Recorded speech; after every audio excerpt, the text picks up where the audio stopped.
In the modern city, the small garrison at the MAC-V compound and the nearby LCU loading ramp hold out, but by daybreak, the NVA controls around 60% of Hue. ARVN commanders urgently request reinforcements as the full scale of the attack becomes clear. Some airborne troops reach Mangka, but ground relief columns are heavily damaged by NVA troops stationed on the Citadel walls.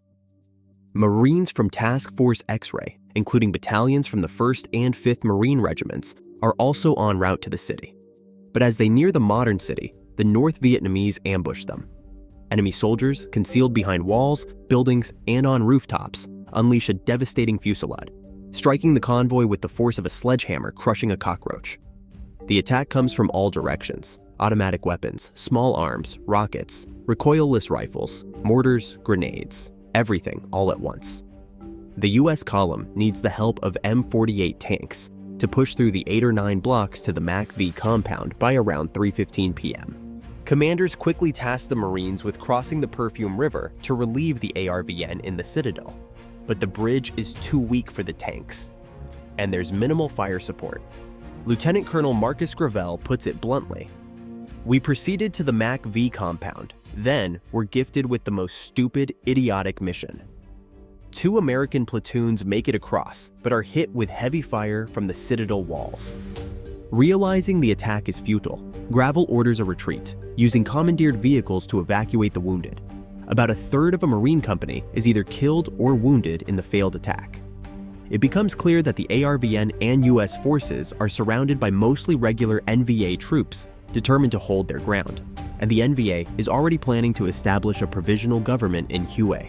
For the US troops, it's now a battle from the inside out. The Marines' first objectives are the modern city's provincial headquarters and prison, about 6 blocks from the compound. To reach them, they must fight through the university and hospital, but their first attempts stall less than 1 block from the compound. Meanwhile, the ARVN continues to contest the Citadel and eventually retakes the airfield, allowing some resupply. The LCU loading ramp also provides a route for supplies and reinforcements via the river. Otherwise, Marine convoys, known as Rough Riders, must endure a deadly gauntlet of NVA fire as they enter the city. The fighting evolves into a street-by-street, house-by-house melee. The Marines' area of operations spans roughly 11 blocks by 8 blocks, an area not vast in size, but extremely complex to navigate. Commanders lack properly scaled maps, and rules of engagement, along with poor weather, prevent air support. Marine William Ehrheit recalls, "We had no experience at this kind of fighting, and the on-the-job training cost us heavily. A great many civilians must have died in the fighting. If you saw or heard, or thought you saw or heard, movement in the house next door, you didn't stop to knock, you just tossed in a grenade." Both sides quickly discover that rockets are invaluable, especially for blowing open walls and creating new points of entry. Lieutenant Colonel Ernie Cheatham remembers a 2-hour firefight fought almost entirely with rockets at a range of just 50 meters. Hundreds and hundreds of rockets going out, and the same thing coming back at us. But we had more ammunition than they had. Tanks, while offering some cover in the ruined streets, are limited in their effectiveness. When used offensively, they rush forward, fire a few rounds, and retreat before the inevitable barrage of North Vietnamese B-40 rockets.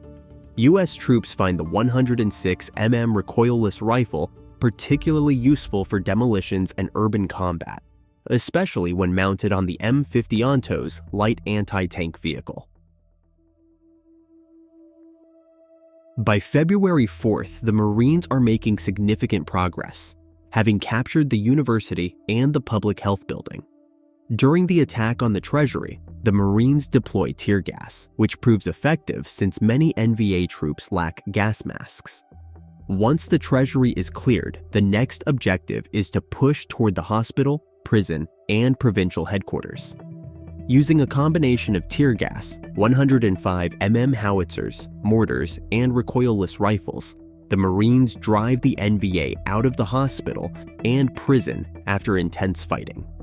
Meanwhile, another Marine assault targets the stadium to the east of the MAC-V compound. The NVA commander, sensing the inevitable, begins thinning his forces for a potential withdrawal. The US attack now focuses on the provincial headquarters. On February 6th, Marines used their newly honed tactics to assault the building, employing tear gas in a brutal room-to-room struggle. Some defenders slip away, but by the end of the day, the Americans raise the US flag over the headquarters. However, the flag is quickly removed due to regulations requiring it to be flown alongside the South Vietnamese flag. Initially a symbolic target for the Marines, the provincial headquarters proves to be much more significant. It was the headquarters of the 4th NVA Regiment, which now begins to collapse. By February 7th, resistance in the modern city is fading, but heavy fighting continues in the Citadel. The ARVN had made some early progress, clearing much of the northwestern corner of the Old City and areas south of the Mon Ca. But between February 6th and 7th, the NVA launches a counterattack, using grappling hooks to scale the southwestern wall and forcing the ARVN back to the airfield. Meanwhile, outside the city walls to the west, the US 1st Cavalry Air Mobile Division is facing its own struggles. With the help of helicopter gunships, artillery, and reinforcements from the now helicopter-borne 101st Airborne Division, they clash with NVA forces in outlying villages, but only manage to tentatively cut the North Vietnamese's logistical routes. From February 10th, reinforcements from the 5th Marines are heli-lifted into the Citadel.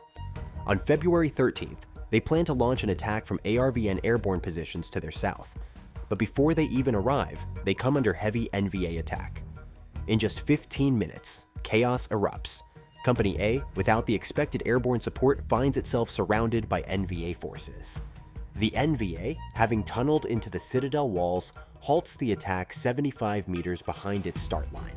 The next morning, the Marines try again, this time with massive supporting fire, including from offshore ships. Their target is the Dong Ba Tower, one of the Citadel's fortified gates. However, the flat trajectory of naval gunfire mostly harmlessly hits the exterior walls. The Marines are pinned down after just 100 meters of advance, taking heavy fire from both the palace and the outer Citadel walls. On February 15th, additional US reinforcements arrive, as well as permission to fire into the palace and the surrounding area. American shells partly collapse the Dong Ba Tower, and US troops push through ruined walls and shattered fortifications. After a 6-hour firefight, the Marines finally capture the tower. Meanwhile, ARVN airborne forces and Marines continue to attack the palace, but their advance is slow. Once again, tear gas and heavy fire support are employed to suppress NVA defenders. By February 22nd, the fighting moves into the heart of the Citadel as ARVN forces push toward the southern wall. By this point, the 1st Cavalry has succeeded in fully cutting NVA supply lines, blocking the infiltration and exfiltration of NVA fighters. The most significant development, however, is a shift in tactics. Both US and ARVN Marines launch night attacks against the remaining NVA positions, disrupting the NVA's established schedule of combat. With some NVA troops away from the front lines, many are caught by surprise and captured. Aided by improved weather and air support, the Marines and ARVN clear the palace and reach the southern wall on February 24th, raising their flags on the Hue flag tower. With only mopping up operations remaining, the battle comes to a close. The Battle of Hue costs the US around 200 killed in action, mostly Marines, and approximately 1,600 wounded. ARVN casualties are about 450 killed and missing, and 2,100 wounded. Estimating North Vietnamese casualties is challenging, but estimates suggest between 2,500 and 5,000 killed, with an unknown number wounded. The city itself suffers devastating damage, with 80% of its buildings destroyed, and of the 140,000 residents, approximately 116,000 are left homeless.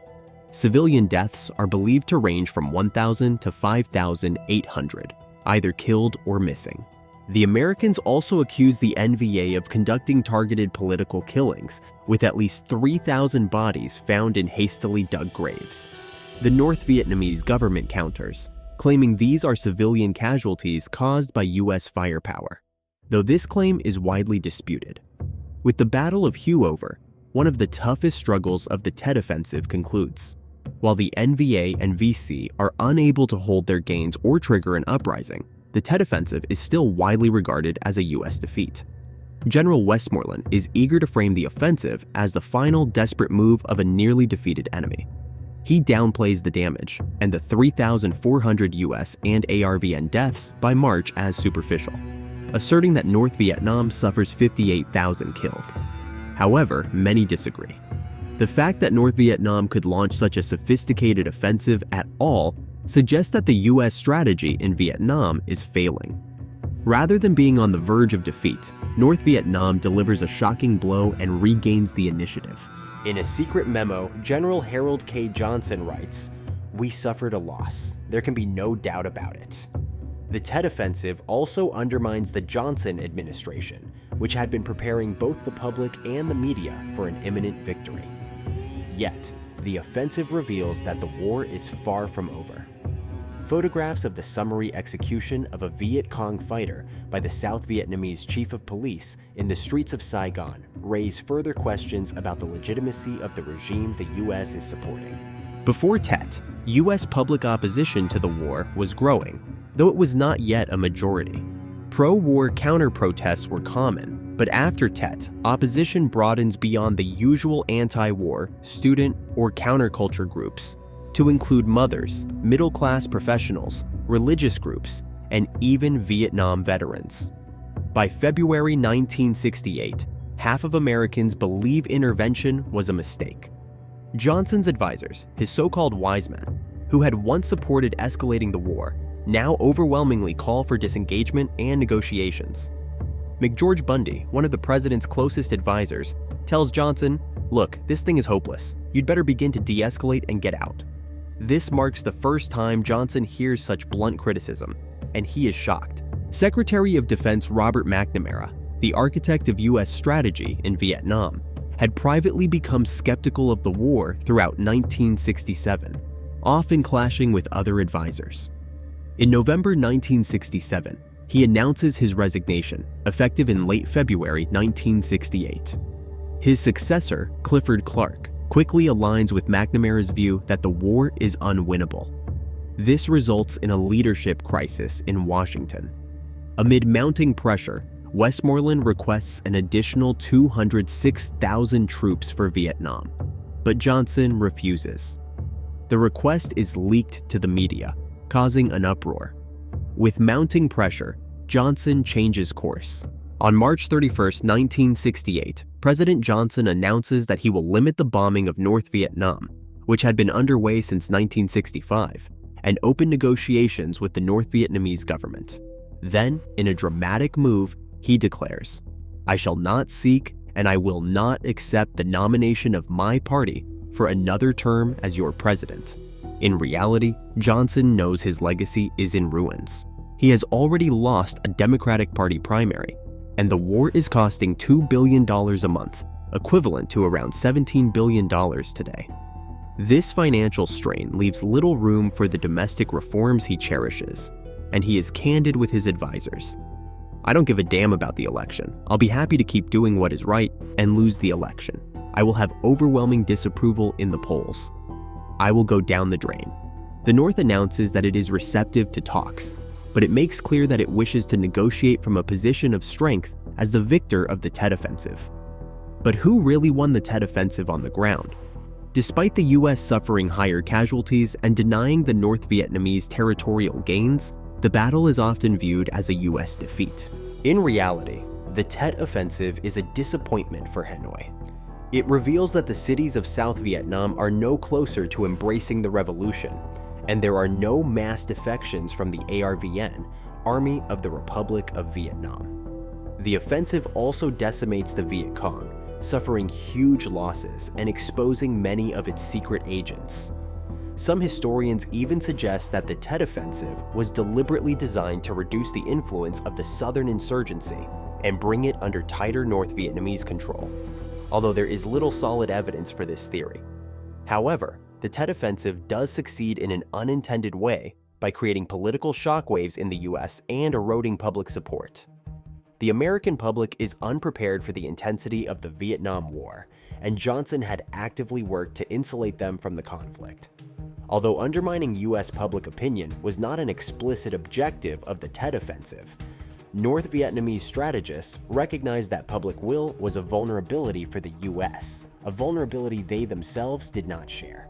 While the Tet Offensive may be considered a US victory in terms of military engagements, its effect on US public opinion and the credibility of the US administration at home and abroad represents a defeat in the idea battle space. The US media, which had largely supported government statements on Vietnam up to this point, becomes increasingly critical. Veteran news anchor Walter Cronkite speaks for many when he asks, "What the hell is going on? I thought we were winning the war." Meanwhile, North Vietnamese ideologists interpret the Tet Offensive losses within their long-standing revolutionary methodology.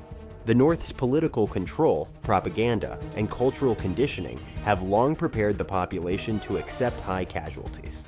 As North Vietnamese leader Le Duan declared, "The North will not count the cost." 1968 becomes the bloodiest year of the war for the US, with nearly 17,000 American fatalities. Through the summer, the North launches more offensives, often referred to as mini-Tet offensives. These too result in high casualties for both sides, with about 400 Americans dying each week in May. By late 1968, 500,000 US troops are in Vietnam. As the number of troops and casualties increases, more Americans have direct or indirect experience with the war, such as when a relative is sent overseas. This growing exposure erodes American public support, which is a significant factor in any war. As Prussian military theorist Karl von Clausewitz wrote, "An effective war effort needs equilibrium between the trinity, the state, the army, and the people." After Tet, North Vietnam's trinity remains strong, bolstered by government regimentation, ideological convictions, and nationalist aspirations. Meanwhile, as the 1968 US election approaches, the US trinity begins to crumble, with growing divisions within the government, the military, and the public.